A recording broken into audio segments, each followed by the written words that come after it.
The Story of Ferdinand, copyright 1936. Once upon a time, in Spain, there was a little bull, and his name was Ferdinand.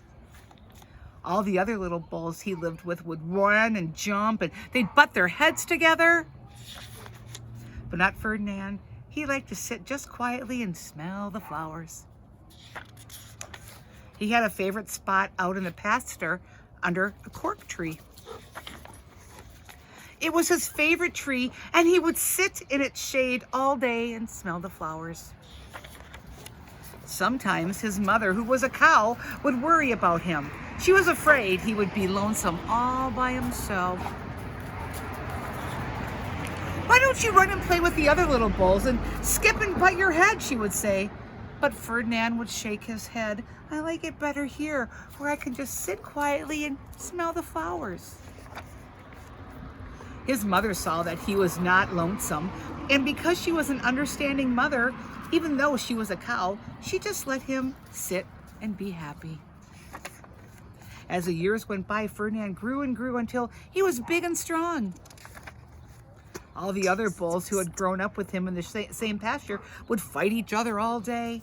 They would butt each other and stick each other with their horns. What they wanted most of all was to be picked to fight at the bullfights in Madrid. But not Ferdinand. He still liked to sit just quietly under the cork tree and smell the flowers. One day, 5 men came in very funny hats to pick the biggest, fastest, roughest bull to fight in the bullfights in Madrid. All the other bulls ran around snorting and butting, leaping and jumping, so the men would think that they were very strong and fierce and pick them. Ferdinand knew that they wouldn't pick him, and he didn't care. So he went out to his favorite cork tree to sit down. He didn't look where he was sitting, and instead of sitting on the nice, cool grass in the shade, he sat on a bumblebee. Owie. Well, if you were a bumblebee and a bull sat on you, what would you do? You would sting him, and that is just what this bee did to Ferdinand.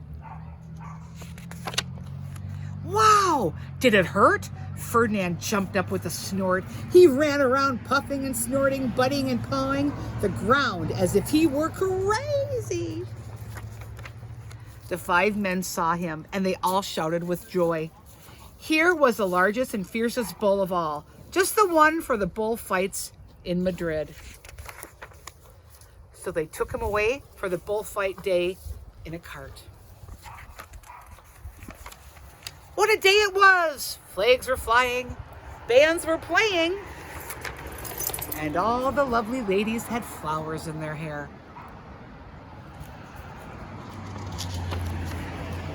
They had a parade into a bull ring.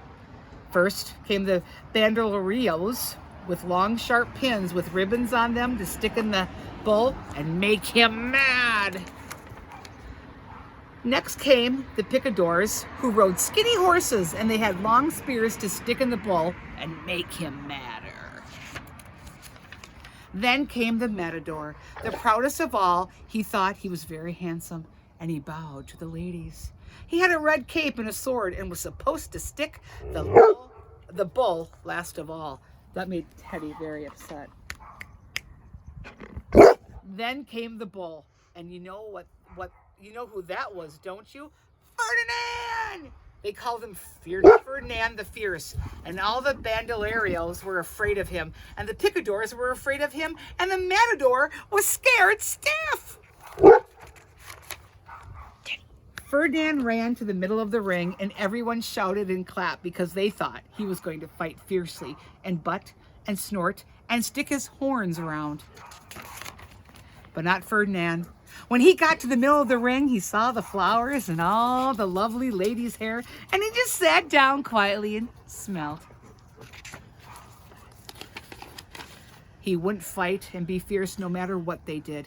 He just sat and smelled. And the bandoleros were mad, and the picadors were madder, and the matador was so mad he cried because he couldn't show off his cape and sword. So They had to take Ferdinand home.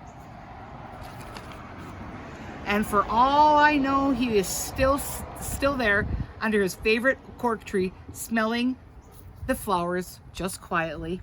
He is very happy. The end.